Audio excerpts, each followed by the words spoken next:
ampifaliana ary avana maralina zontsika mifampiarahapy indray ary mifofalifaly tokoa ary iarabana manokany ny vehivavy rehetra amin'ity andro valomaritra izy raha tokana ho amin'ny vehivavy izay ankalazana eran-tany miamp'izany.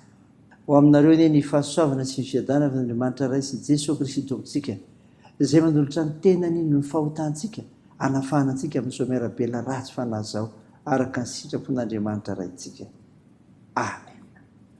Zoma 20 Martsa 2022 ibanjina antsika aloha hevitra hoe manorina fanekeny tompo. Andeha ry avana idera sy ankalazan'Andriamanitra isika.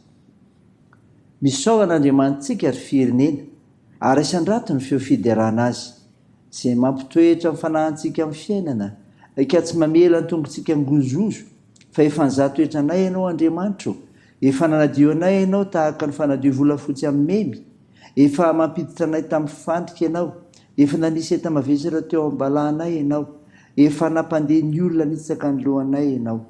Nandeha namaky ny afo sy ny rano izay fa nitondra anay nivoaka ho amin'ny fitahiana mahatretrika ianao. Amen.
Ivavaka isika. Andriamanitra miavaka ianao satria tsy mba manavakavaka ko mankalaza sy mitera ary mamey voninahitra anao zahay. Tompo, fantatrao ny fahalemenay ary tsapanay koa izany. Ko mangataka ny famonjam-ponao hatrany zahay, mamindrafo aminay ary mamelany erikay. Fa ny fananao masina izay hanazavanay ny amin'ny fanambarany teninao izy hovakina aminay. Ikaitom-bonay amin'ny finoana. Anaran'i Jesosy Kristy mpanavitra anay. Amen. Ny mofinainao antsika amin'ny teny tery avana marala dia hitanao ao amin'ny epistely ho an'ny Hebreo 9 ka ny 7 ka hatramin'ny 7:10. Mivaky toy izao anaran'i Jesosy. Fa raha tsy manatsiny izany fanekena voalohany izany dia tsy mba nisy fitoerana ho tadiavina ho an'ny faharoa. Fa mametsy ny olona izy manao hoe indro avy ny andro Jehova izay anaovako fanekena vaovao amin'ny tanànak'Israely sy ny tanànak' Joda. Nefa tsy araka fanekena nataoko tamin'ny razana tamin'ny andro nitantanako azy nitondra azy nivoaka avy tany amin'ny tany Egipta, fa izy ireny tsy nitoetra tamin'ny fanekeko. Ary izao kosa dia tsy nitandrina azy ho Jehova. Fa izao ny fanekena ataoko amin'ny tanànak'Israely. Rehefa afaka izany andro izany ho Jehova dia ataoko ao an-tsainy ny lalako sady hosoratako ao am-pony. Ary izao Andriamany ary izy oloko. Ary samy tsy ampianatra ny namany sy ny rahalahiny avy izy, na hanao hoe mahalala ny Jehova, fa samy alalay avokoa izy rehetra, hatramin'ny kely indrindra ka hatramin'ny lehibe indrindra. fa mindra fo amin'ny tsy fahamarinanao ary tsy hotsarovaka intsony ny fahotany. Amin'ny anaovany hoe vaovao dia nataony fa efa ela ny voalohany, fa izay tratra ela sy miahantitra dia efa madiva ho levona. Amen. Ray masino, manamasinana amin'ny fahamarinana, ny teninao ny fahamarinana. Amen.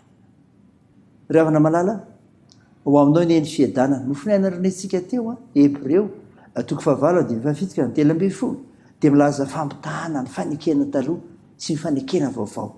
Inona avy zany? Ny fanekena taloha dia lalàna teo amin'Andriamanitra sy Israely. Voalazo ny 7 zany. Hitantsika arak'izany fa hitan'Andriamanitra fa nisy tsiny zany satria miendrika lalàna izay tsy niraisy Israely loatra ny lanjany sy ny dikany ka nanjary loza ny fiantraikany taty aoriana. Moa ihany koa lalàna ny fanaovan'Andriamanitra sy Israely io ka nanjary niteraka fanavahana ny hafa firenena amin'ny jiosy. Vahoaka voafidy Israely nefa tsy nahafa-po an'Andriamanitra mihitsy ny fitandremana ireo lalàna nataony momba fanekena taloha fa ny foana. Fa zao ny fanekena vaovao kosa dia fanekem-pahasoavana sady maharitra marak'izay araka ny 3:11. Ity fanekena vaovao ity indray dia tsy lalàna ny fanaovan'Andriamanitra tamin'ny Israely intsony, fa ny olon-drehetra tsy hakanavaka, ka na jiosy izy, na jetilisy, na mpanota be, na lahy, na vavy, na mainty, na fotsy, dia misitraka famonjena avokoa. Jesosy Kristy zanak'Andriamanitra no navita io fanekena vaovao io, izay fahasoavana no votoatiny. Tsara lavitra no ilay taloha io satria hoy Romana, izay soratany Paoly 2:2-12, fa tsy misy fizatavan'olona Andriamanitra. Ry havana malala, zava-dehibe loatra ho antsika no mahafantatra amin'izany ny amin'ny fitiavan'Andriamanitra antsika. Fa ny amin'ny fanekena izay nataony dia ho an'ny olona rehetra, ho ahy, ho anao koa, azony mandray izany fahasoavana izany. Teo an'Andriamanitra ny voninahitra. Amen. Ndeha hivavaka isika. Tompo misaotra ny Mofonaina ny meno anay izay milaza aminay fa fanekena taloha dia lalàna teo aminao Andriamanitra sy Israely, ary ny fanekena vao kosa dia fanekem-pahasoavana sady maharitra marak'izay ho an'ny olona rehetra tsy hankanavaka. Mivavaka aminao izay, hitahina anay tsiraray mahafantatra izany. Miavozana isan'andro amin'ny sehatra misy anay, aray ny Jerovavy nombenao marina sy mpanompo mahatsiaro tena, sy haity ianao, ka hay hanasoa ny fiarahamonina misy anay, hay misaotra an'Andriamanitra mandrakariva, hay hitory izany amin'ny hafa koa. Jesosy, vonjeo amin'ny firenenay, sandro eo marary mila ny vavakay, fa mpanasitrana ianao, koa atoany ny asan'ny fitsaboana. Atanjao ireo asom-pahoriana ka ampinoninao. Atoandro ireo refisik'olona, ireo sahirana. Vonjeo sarovo izay, amin'ny toe-java-misy eo amin'ny fiarahamonina misy anay. Mitahiany amin'ny fiazakazahanay, amin'ny fianarana, amin'ny asa aman-draharaha, ny amin'ny tokantrano, eny ny fikasana tsara rehetra.